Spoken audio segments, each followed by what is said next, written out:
Welcome to Politically Georgia from the Atlanta Journal-Constitution. I'm your host, Greg Bluestein. Tamar Hallerman has been following the long legal and political afterlife of the 2020 election in Georgia for 6 years now. And Tamar, this latest development is a pretty big one. According to an internal memo, more than 200 FBI analysts are headed towards a July 17th deadline to complete hundreds of records checks related to Fulton County's 2020 election, a dramatic escalation in an apparent effort to prove the president's baseless vote rigging claims, those same claims that we've heard since almost the day after the 2020 election. That is a lot of federal manpower for an election that was nearly 6 years ago, and for claims that have been investigated again and again and again. It feels like Georgia just can't shake the shadow of that campaign. And Tamar is here joining us now to talk about the aftermath. Hey, Tamar. Hey, Greg. First of all, it was really cool to see you at the Peachtree Road Race the other day outside the AJC headquarters. But you've been following all this, the twists and turns of that election since covering it way back in November 2020. Of course, the aftermath. Remind us where we are, because we've had multiple audits and vote counts. We've had a barrage of lawsuits since 2020. And we've, of course, had the sort of flip side of that coin, the years-long Fulton County election interference probe led by DA Fani Willis. Yeah, you're exactly right, Greg. And that years-long probe by Fani Willis ended up being shut down, not due to the strength of the investigation itself and the charges that DA Willis brought against President Trump and 18 others, but due to a conflict of interest she had in her staff. And all of the other investigations that had been open into President Trump and his supporters, especially at the Justice Department, all of them have been shut down. So now we're looking ahead at the fall midterms, and now the president is firmly in control. He's been using the Justice Department as almost his own personal set of lawyers to go after his perceived enemies, including, by the way, Fani Willis, who reporting shows has been under investigation by the Justice Department. And this is just the latest twist here in Georgia. The FBI, of course, raided an election warehouse in Fulton County back in January, seizing more than 600 boxes of election materials, including many ballots.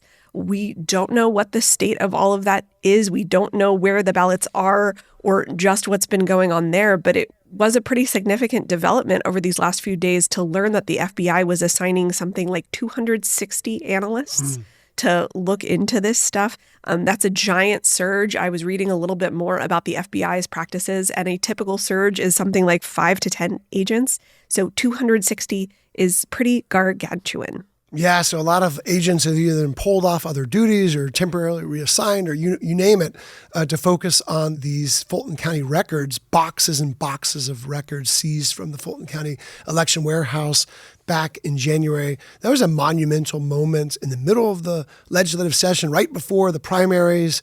And Tamar, politically, this is one of the few sort of Trump-driven events that divides the Republican Party, because we've seen a sort of steadfastness among Republicans, even those who have been critics of Trump in the past, who are saying they embrace the president, they embrace his agenda since he became the party's nominee for president in 2024, and of course, since he won the election later that year.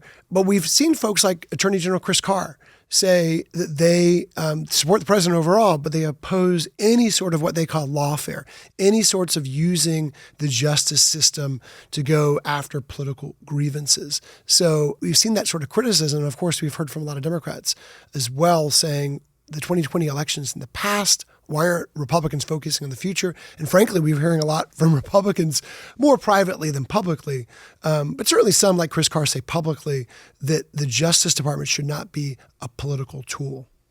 Republicans really have to walk a delicate line, Greg, especially in a state like Georgia, where the Trump wing of the party is fully in control. So even though you do have folks like Chris Carr or Brad Raffensperger, who did hold really steadfast in the aftermath of the 2020 election to kind of push back and say, no, a lot of these claims are not true, those folks did not win their bids for higher office this year.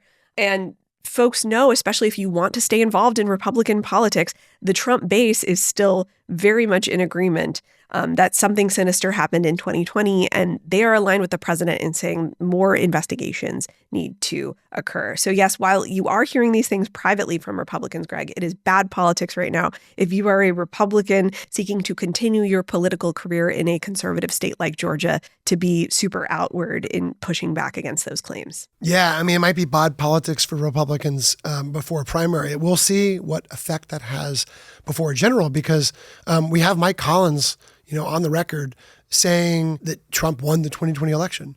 Of course, he's been saying that since 2020. He ran a campaign for Congress in 2022, railing against what he calls the federal hijacking of the election. He's sort of softened his tone a little bit, too, in the run-up to this year's primary and runoff campaigns, where he said there was problems in 2020, that it was a legal rigging of the election. He's used different language to talk about what happened in 2020. But he's also gone outright recently to CNN and said that Trump won the 2020 election. That's something that John Ossoff immediately seized on, saying that we have an election denier running for office. Of course, in the Senate race isn't the only race where we've had that. Greg Dolezal, the lieutenant governor nominee for the Republican Party, has also been a chief proponent of these election fraud lies, accusations. Burt Jones was a Trump elector. He, of course, lost to Rick Jackson. But Rick Jackson has also said many of the same things that other Republicans were saying, that there were problems with the 2020 election. We're also seeing many Republicans kind of say there were problems with it, but they've been fixed by legislation after that election. It just feels like of all the states, of all the elections, that Georgia is the one that really can't get out of the shadow of 2020 of any other state. Georgia's most locked in that sort of prism of the past. It's never far from the forefront, Greg. And I'll be interested to see just how prominent of an issue this will be on the campaign trail, especially because you're right, Greg. This is something that, of course, is super important to Trump primary voters. But as these Republicans turn and start looking at the November electorate, you're going to have to start appealing toward people who are more in the middle, start appealing toward Democrats if you can. How much do they want to talk about this at all? Or will the Trump Justice Department, will the FBI keep this issue in the forefront so that even if they don't want to talk about it, they're going to be forced to? I still have a feeling that the campaigns, typically, especially in midterm years, we're often talking about kitchen table issues like the state of the economy, things like inflation, cost of healthcare, cost of gas. Those issues tend to have a way of dominating, but maybe this stays in the headlines. Maybe this is the issue that you can't get away from. And I'm sure somebody like John Ossoff is all too happy to keep putting this at the forefront, to keep challenging folks like Mike Collins. Yeah, it's a really good point, Tamar. I mean, does Senate nominee Mike Collins want to be talking about this in a general election campaign? No. Doing the primary campaign, sure, right? Anything he could do to show that he was more tightly aligned with President Trump than his rivals to try to win Trump's endorsement, sure. But he's won Trump's endorsement and he's won the Republican nomination. And now any talk of that might alienate those middle-of-the-road voters, those swing voters. But frankly, beyond those voters, it also might alienate rank-and-file Republican voters who are also tired of it. I mean, President Trump's in office now. I mean, to them, folks who are Trump supporters, who voted faithfully for the Republican Party, what good is it to go back and look into the 2020 election results unless they really believe that something happened? And there's certainly a significant portion of Republican voters in Georgia, according to polls, who still think there was some sort of malfeasance, even though we've had multiple recounts, audits, legal battles, you name it, that have showed no substantial evidence of any widespread voting fraud. But there's also Republicans who don't believe that and who want the party to move on. And now we're heading towards this July 17th deadline for these 260 or so FBI agents to complete hundreds of records checks. Tomorrow, there's this sort of split I've been seeing behind the scenes in Republican Party politics. Some who really view this as a concerning push by Trump's supporters who think that something could come of this, and others who are like, oh, this is just a CYA move by the FBI to show Trump that they're doing something, that nothing, that this has been already, if not the most thoroughly vetted election in modern U.S. history, one of the most thoroughly vetted elections in modern U.S. history, that this is, nothing will come of this. Yeah, I mean, you're right, Greg, in that pretty much every conspiracy theory brought by Trump and his supporters about the 2020 election in places like Georgia, all of it has been looked at, not only by folks in the Secretary of State's office, by the GBI, but also his own FBI and Justice Department in the aftermath of the 2020 election. So this is well-traveled ground. At the same time, because he has a lot of these big supporters now in these senior roles at places like the Justice Department, he's not seeing that internal pushback that he had 6 years ago. Maybe they will be, bringing up little anomalies or mistakes in the vote counting that we did see, human error, not enough to change the winner in Georgia, but stuff that was found 6 years ago to try and point, and undermine this idea that elections were conducted fairly and accurately in a state like Georgia. So it's going to even more kind of undermine the faith that voters have in the election among Republicans, but also potentially among Democrats who now look at what DOJ, what FBI have been doing at the beck and call of President Trump. It could further undermine their trust in our elections as well.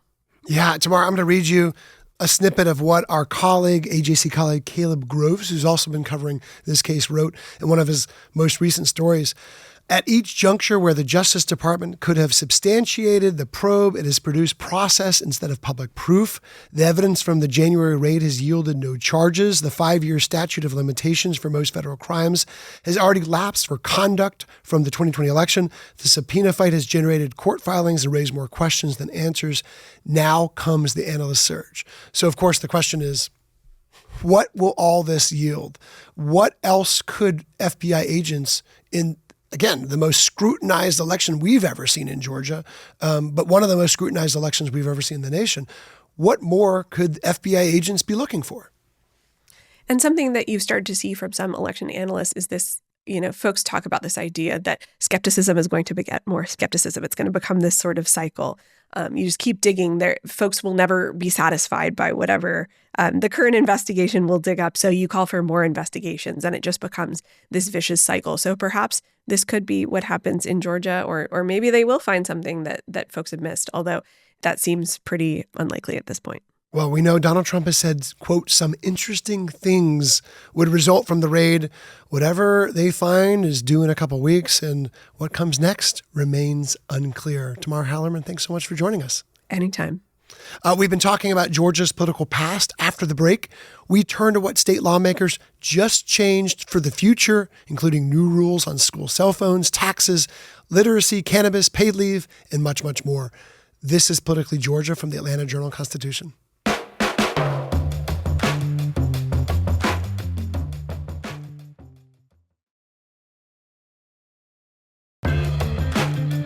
Welcome back to Politically Georgia. I'm Greg Bluestein. A reminder, if you've got a question you'd like to ask us here on Politically Georgia, you can call our hotline anytime, day or night, and we'll play it back and answer your question right here on the show during our Monday Mailbag segment. Executive producer Shani B has a ton of them to sift through, and we love answering some of your texts, your calls, your emails. You can call us at 770-810-5297 or email us at politicallygeorgia@ajc.com, all one word. We can't wait to hear from you.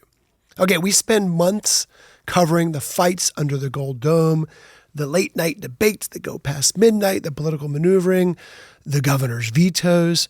But July 1st is when all of that becomes real. It's the start of Georgia's new fiscal year, and it's also when hundreds of laws approved this year officially take effect. That means new rules for students and taxpayers and teachers and parents and retailers and patients and just about everyone else in this state. Some of the changes you're going to notice immediately. Others are tucked away in the state budget or tax code, but they could shape your life and your financial fortunes for years. Riley Bunch has helped cover many of those changes for the AJC on her beat, chronicling how politics and policy affect everyday Georgians. And she joins us now. Hey, Riley. Hey, Greg. So more than 350 or so bills passed this year, and a long list of new laws just took effect. What are the key ones that you're watching? Well, I think we have to start the conversation with the budget, right? This is the one thing that is required to be done by lawmakers every year. There's a lot of negotiating back and forth over what happened. And there's also this kind of huge news surrounding it, right? This year that we had a big budget deficit. Governor Kemp had to cut a lot from the budget because of the deficit created around the income tax cut that lawmakers created. So there was a lot cut from the budget this year, and I think we might start seeing those effects play out over the next year or so. Yeah, and by a lot, $300 million or so was vetoed from the spending. And the governor has the power to do what we call line item vetoes of the budget. So he can sort of veto out spending. He can also order agencies to disregard other spending. So there's a huge kind of hammer that the governor can wield to rein in spending. And we definitely have seen him do that the last few years, much to the chagrin of lawmakers who, remember, like, they fought in some cases tooth and nail to get certain projects in the budget only to see them line itemed out. So that's going to have a huge, huge impact. Riley, we've also seen, you mentioned the budget, of course. That's the big ticket item. That is the only thing that lawmakers have to pass during the session. It is the focus of so much debate during the session. But something else that many of us will notice, especially those of us with kids in high schools, is the cell phone ban. We have definitely seen that cell phone ban already spark a big debate in Georgia. Yeah, there was a lot of focus on education this session. I mean, with the cell phone ban, there was some adds to education in the budget. There were some cuts to education in the budget. And then also the House Speaker's sweeping literacy bill that was a big battle on this front. But the bell-to-bell ban is what they're calling it, impacts kindergarten through 8th grade students. And, from the start of the day to the end of the day, they can't have their phones. They can't have electronic watches. This is largely supported by teachers, but there is a huge debate around this. I mean, just communication with parents, things like that, things that you don't think about all the time if you don't have kids. So it'll be interesting to see how this plays out across the state in Georgia schools. Yeah, you and your team wrote that many Georgia school districts got a head start by implementing creative storage solutions or policies designed to keep the devices out of sight. So in some schools, this isn't that huge of a change, but in others, it will be. The ban, according to Scott Hilton, he's the Republican sponsor of the bill, he called it life-changing. And of course, it's something that, as you mentioned, teachers strongly support overall because students are so distracted. I know with both my kids, 12 and 15, I have to kind of like snap my fingers like, guys, phone away. Even if we have like really strict limits on their social media use and all that kind of thing, it's still just like they just get trapped in that void. And some kids are better at multitasking than others, but it can be a real challenge to get them to focus. And I know teachers have been struggling with that. Even schools that have long had those no cell phone policies, I'm sure they're seeing students kind of sneak a peek at their cell phones in between and they just get lost. Yeah, and I also think that it's important to talk about mental health and social media with kids in school right now. I mean, social media has such a huge impact on mental health at a developing age, and kind of limiting access to that for that reason is another argument that you can see to have those devices kind of locked up during the school day. Yeah, and it's K-8 goes into effect now, but high school students will be subject to the same restrictions next year. That, I think, is when we're going to hear more complaints from students and maybe more kudos from parents. Although I know that some of the parent concerns involved what happens in emergencies or dealing with logistics, things like that. Who's picking up who from tennis practice? That is always a debate in our household. So I know that there's also schools will have some flexibility to write in some rules surrounding that. Riley, you also mentioned the literacy overhaul.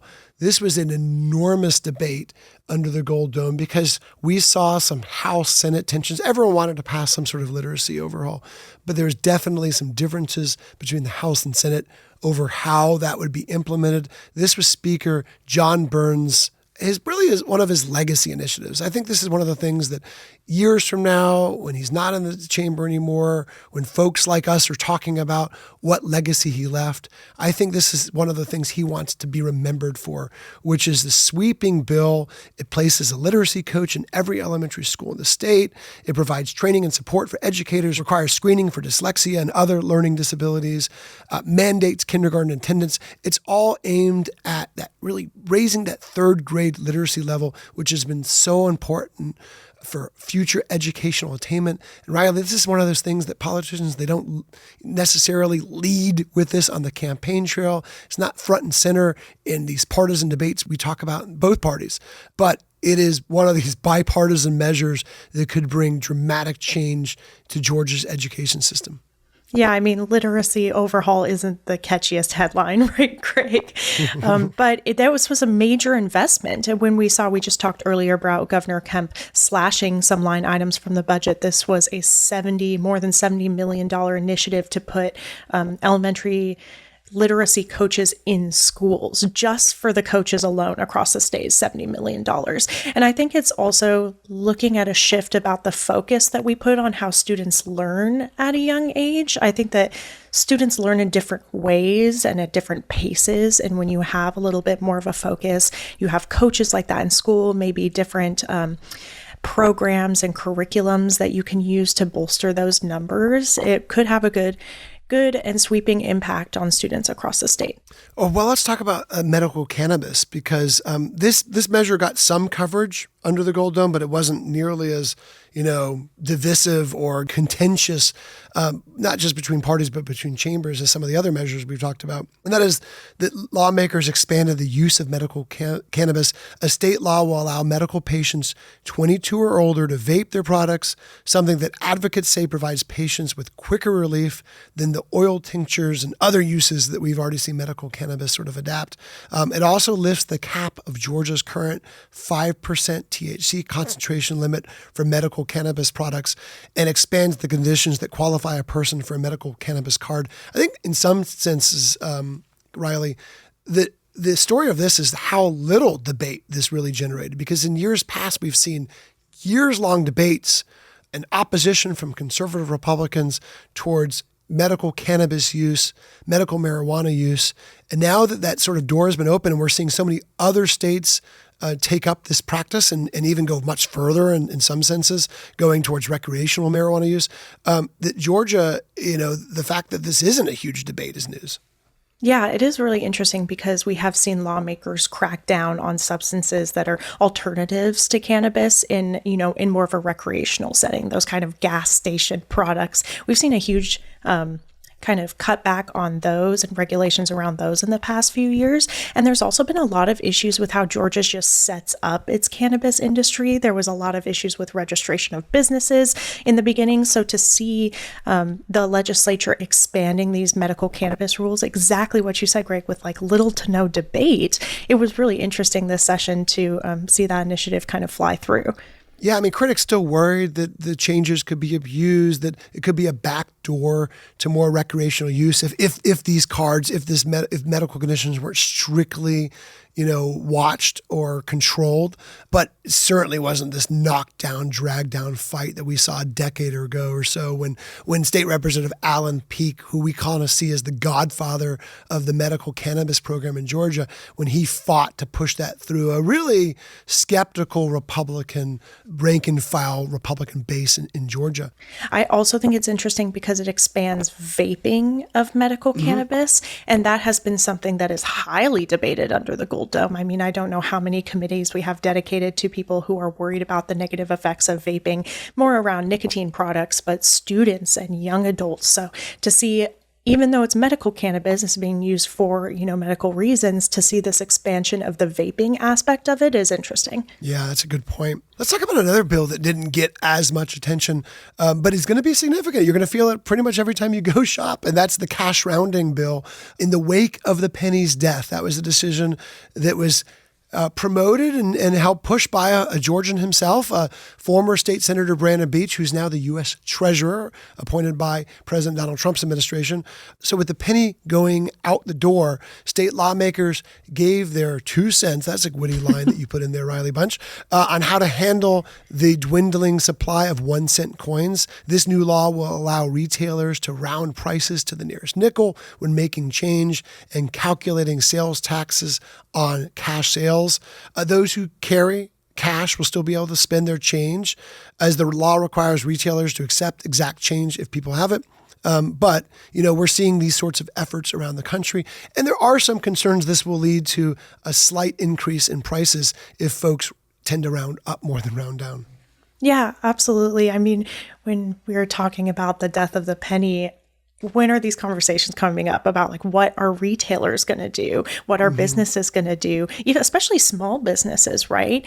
And a lot of people don't use cash anymore. You have to factor that into things. So to see states, across the country kind of react to this new reality where we don't have the penny anymore is extremely interesting. And it gives retailers a little bit of guidance where they haven't had guidance for a while since this happened. I mean, this change happened a while ago. And what have they been doing in the meantime? I couldn't tell you, but now they have actual rules around what they can do and adjust their businesses for that. But you're right, Greg. I mean, rounding up is a little bit, but it compounds one after the other, sale after the other. So what happens when it leads to a price increase? It's an interesting question. I don't know about you. I'm definitely one of the people who have gone cashless. I still have like the same $20 bill I've had in my wallet for like the last absolutely. year. That's for emergency funds. Exactly. It's emergency just in case. And I've used it a couple times, and then I just put another $20 bill in there whenever I go to the ATM, and then I leave it there for the next year. Let's talk about another major change that is going to be a bipartisan talking point. It is one of those things you can see Democrats and Republicans going out there in town halls and on the campaign trail talking about as something where consensus can bring to some very positive changes for Georgians, and that is the paid maternal leave. State employees, including pre-K-12 to K-12 educators, they currently receive 6 weeks of paid maternal leave under this new Georgia law. State employees will receive an additional 120 hours. That's 3 weeks or so of paid maternity leave. That is, in some cases, way ahead of where the private sector is. So this is a major change that families have been clamoring for, that lawmakers have heard plenty about over the years, and now it's in effect. And I think for educators, too, in particular, it's such an important change. And lawmakers can't really address all these early education problems like the literacy bills and things like that without providing additional supports to parents in some way. Right? Because it's so critical to have that relationship between the parents and the child at such an early age. So to see this extended was actually, I thought, a pretty major change to the state. And I wonder if, we'll see the private sector catch up in some of these places on that, or if we see, an even further extension into the future as lawmakers are really thinking about early childhood education and just health in general. Well, Riley Bunch, thanks for joining us. You've seen her byline for years in the AJC, but only a few weeks ago, she joined the AJC political team. As I mentioned, she'll be covering the intersection of policy and politics. She's also been on the campaign trail, so you're going to see stories from her covering the governor candidates, the Senate candidates, lieutenant governor, you name it. She'll be out there with us all over the campaign trail. Riley Bunch, thanks for joining us. Thanks for having me, Greg. Well, that's going to do it for today's edition of Politically Georgia. If you found us on YouTube, welcome to our channel, and please click the subscribe button so you never miss an episode. You can also follow the Politically Georgia podcast on Apple, on Spotify, any podcast platform. Wherever you're listening, we always appreciate your comments, ratings, and reviews. We'll talk to you next time on Politically Georgia from the Atlanta Journal-Constitution. Thanks for listening to the Politically Georgia podcast. Our executive producer is Shane Backler. AJC's head of audio is Sam Stamler. Production support from our partners at Goat Rodeo, including Kara Schillen, Hazel Hoffman, and Max Johnston. For more of our political coverage, visit ajc.com/politicallygeorgia, and we invite you to support local journalism by subscribing to the AJC. Join us again next time on Politically Georgia from the Atlanta Journal-Constitution.